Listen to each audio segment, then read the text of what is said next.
Now we are going to learn effect of change of pressure. On what? Effect of change of pressure on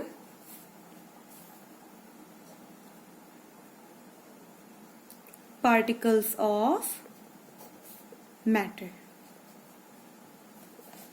pressure का matter के ऊपर क्या है effect? So what we have learned? We have learned that the interparticle spaces, they are large in gaseous state and interparticle attractive force are negligible. So what happens when these gases are highly compressible because of interparticular space? When external pressure is applied on a gas enclosed in a cylinder at sufficiently low temperature, its particle move closer and the gas undergoes appreciable compression. What I am saying that any gas particle have particles far away from each another. That means gas के particle काफ़ी दूर दूर तक एक दूसरे से होते हैं. इनके बीच की स्पेस जो है वो बहुत ज़्यादा होते हैं. अब इनके बीच की स्पेस अगर बहुत ज़्यादा है तो इनके बीच में लगने वाला इंटरमॉलिक्यूलर फोर्स ऑफ अट्रैक्शन कम है. ये एक दूसरे को अट्रैक्ट नहीं कर पाते. अगर सपोज कि एक पार्टिकल को अगर मैग्नेट समझे और दूसरे को आयरन समझे तो ये जितना पास रहेंगे ये उतनी ही tightly bond force of attraction से एक दूसरे से अटैच रहेंगे. ये अगर एक मैग्नेट को एक आयरन से दूर कर दिया जाए तो उनके आपस में जो फोर्स ऑफ अट्रैक्शन है वो क्या होंगे? कम होंगे. So what I am saying that क्योंकि इनके बीच में स्पेस काफी ज्यादा है, अगर हम इसको प्रेशर देके कंप्रेस करें, कंप्रेस मीन्स एक दूसरे को प्रेशर दे करके दबाना, तो इनके बीच की स्पेस, क्योंकि इनके बीच की स्पेस ज्यादा है इसलिए एक दूसरे के पास आ सकते हैं. Suppose there are two strands sitting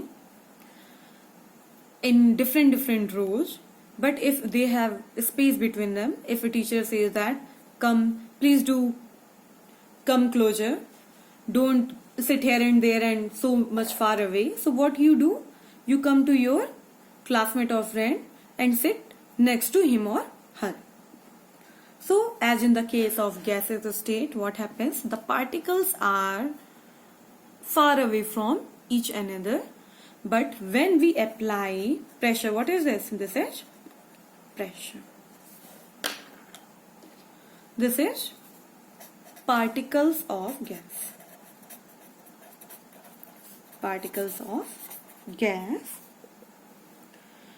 So when the pressure is applied on a gas enclosed in a cylinder at sufficiently low temperature, यहाँ पे हमने टेम्परेचर को भी क्या कर दिया है? कम कर दिया है. हमने टेम्परेचर को कम क्यों किया है? हमने टेम्परेचर को इसलिए कम किया है, जैसे आपने फ्रिज में देखा होगा टेम्परेचर बहुत कम होता है, इस वजह से आपकी आइस जो है क्यूब्स बन जाती है, वाटर जो है आइस में ट्रांसफॉर्म होता है. टेम्परेचर जब हम कम करते हैं तो काइनेटिक एनर्जी अपने आप कम हो जाती है. काइनेटिक एनर्जी है energy due to motion. Heat is a form of energy. Heat एक एनर्जी का फॉर्म है. अगर हम जितनी ज्यादा हीट देंगे उतनी ज्यादा एनर्जी मिलेगी. काइनेटिक एनर्जी यानी एनर्जी ड्यू टू मोशन बढ़ जाएगी. पर अगर हम टेम्परेचर को कम कर दें यानी हीट को कम कर दें तो काइनेटिक एनर्जी उसकी कम हो जाएगी. तो इससे क्या होता है? The attractive force between the particles increase and decrease in the inter particular space.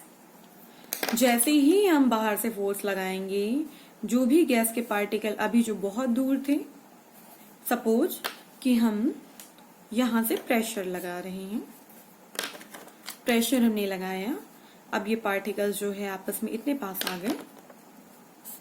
अब अगर हम और ज्यादा प्रेशर लगाएंगे तो ये पार्टिकल्स और पास आते जाएंगे. फाइनली एक ऐसी कंडीशन आएगी कि मॉलिक्यूल्स जो हैं गैस की वो आपस में बहुत पास आ जाएंगे. Now I am repeating it.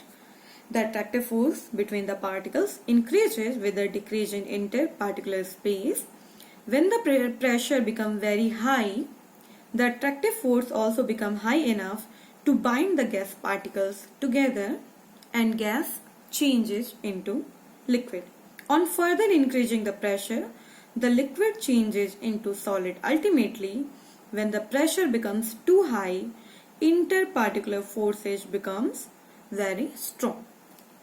So what I am saying? I am saying that अभी यहाँ पे ये गैस के मॉलिक्यूल हैं, ये गैस के मॉलिक्यूल आपस में दूर दूर तक रैंडमली मूव कर रहे हैं. अगर ये गैस के मॉलिक्यूल के ऊपर से this is a piston, pressure जो है ये जो हम सॉलिड सिलेंडर में पिस्टन मीन्स प्रेशर पंप उससे दे रहे हैं. अगर ये थोड़े पास आए तो अब ये पहले गैस था, अब ये हो गया लिक्विड. और अब अगर इस लिक्विड पे भी हम बहुत ज्यादा प्रेशर डालेंगे तो अब ये किस में कन्वर्ट हो जाएगा? सॉलिड में. फॉर एग्जाम्पल सपोज आपके पास जो है वेपर्स हैं, वेपर्स भाप जैसे हम बोलते हैं, स्टीम. अगर उस स्टीम को हम इकट्ठा करके ठंडा कर दें, जैसे आपने देखा होगा जो आपकी ब्रेड वाला कैसरोल होता है घर में जो होते हैं, उसमें वाटर के ड्रॉपलेट सबमिट हो जाते हैं. जैसे ये गैस या वाटर वेपर क्लाउड्स में जाकर के कंडेंस होती है तो लिक्विड के फॉर्म में आती है, और कंडेंस होती है तो सॉलिड मीन्स आइस फॉर्म में आती है. तो वाटर अगर गैस स्टीम फॉर्म से लिक्विड में कन्वर्ट हो सकता है अगर उसके ऊपर प्रेशर ज्यादा लगाया जाए, हाई प्रेशर, और टेम्परेचर को कम कर दिया जाए, और वो कन्वर्ट होती है सॉलिड में भी. अगर इस लिक्विड के पार्टिकल्स जो है और ज्यादा प्रेशर लगाने पे एकदम पास आ जाते हैं तो ये सॉलिड में चेंज हो जाती है. बिकॉज गैस के पार्टिकल्स की क्या कैरेक्टरिस्टिक्स है? वो दूर दूर आपस में मूव करते हैं. लिक्विड के पार्टिकल्स थोड़ी थोड़ी दूरी मेंटेन करते हैं, और सॉलिड के particles means compactly arranged particles. It is the characteristics of solid. So हमने एक चीज नोट की कि अगर हम प्रेशर लगाएं, प्रेशर मीन्स अगर हम हाई प्रेशर लगाएं और टेम्परेचर को रिड्यूस कर दें, कम कर दें, मीन्स प्रेशर को हम बढ़ा दें, टेम्परेचर को हम घटा दें, तो इससे गैस जो है लिक्विफाई हो जाती है. अब इसका एग्जांपल होता है CNG gas, compressed natural gas. अगर सीएनजी गैस जो है बहुत ज्यादा प्रेशर से, एक उसकी परमिसेबल लिमिट होती है प्रेशर की कि इतना ही लगाना है सिलेंडर में भरने के लिए, अगर उसे हम बहुत ज्यादा कंप्रेस कर देते हैं तो सिलेंडर में हमें लिक्विड जैसी चीजें दिखाई देती है, ऐसा लगता है कि सिलेंडर में गैस के साथ लिक्विड है. इसका दूसरा एग्जांपल है आपका डीओ. आपका डीओ जब आप उसको उस बॉटल को पंप करते हैं, शेक करते हैं, तो आपको ऐसा लगता है कि वो लिक्विड है, पर जब आप उसे एक नोजल से प्रेस करते हैं तो गैस के फॉर्म में ही बाहर आती है. So this is the table, you can see it. Liquid is getting converted into gas by the process of condensation. Now gas by the process of vaporization is converting into liquid. Solid by the pressure of fusion, fusion means melting, it is converted into liquid. Liquid by the process of solidification, it is converted back into solid. Or you can also say by the process of solidification, you can say it freezing. Liquid को fridge में जमा दें, और fusion को आप melting भी बोल सकते हैं, मेल्टिंग, फ्यूजन या फिर मेल्टिंग. तो सॉलिड जो है लिक्विड में कन्वर्ट होता है फ्यूजन या फिर मेल्टिंग से. लिक्विड जो है सॉलिडिफिकेशन या फिर फ्रीजिंग से सॉलिड में कन्वर्ट होता है. सॉलिड से गैस में कन्वर्जन और गैस से सॉलिड में conversion without A intermediating phase of liquid. Gas अगर सॉलिड में चेंज हो रहा है बिना बीच में लिक्विड का फेस आए, या फिर सॉलिड जो है गैस में चेंज हो रहा है बिना लिक्विड का फेस आए, इस प्रोसेस को हम बोलते हैं sublimation. Very important topic. And liquid से अगर आपका गैस बन रहा है तो ये होता है, लिक्विड से अगर आपका गैस बन रहा है तो just reverse it. लिक्विड से गैस मीन्स वेपोराइजेशन. लिक्विड से, और don't reverse it, liquid to gas is vaporisation and gas to liquid is condensation. Gas to liquid is condensation and liquid to gas is vaporisation. So you got it? You have now, until so far you have studied matter, states of matter, characteristics of each state of matter. You have also studied about the effect of temperature. So how matter can be changed into one form to another. Now you have studied effect of pressure. So you can also solve some question also here. Suppose now I am giving you question. Suppose you have to convert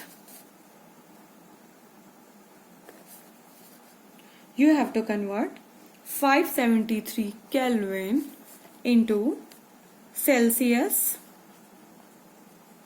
scale. So what you will do? You will do 573 minus 273, that means 300 degree Celsius. Now here is one more question. What is physical state of water?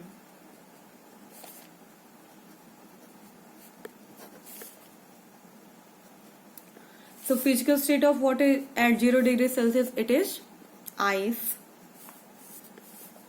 And you can also say that it is also somewhat in liquid state. There is some amount that persists in liquid state.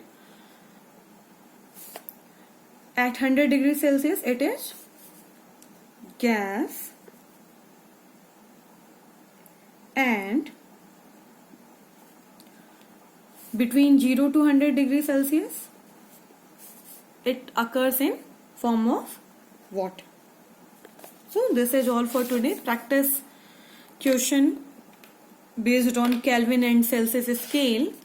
Now go through all these videos and make your concept clear. In next class we will discuss evaporation. Till then,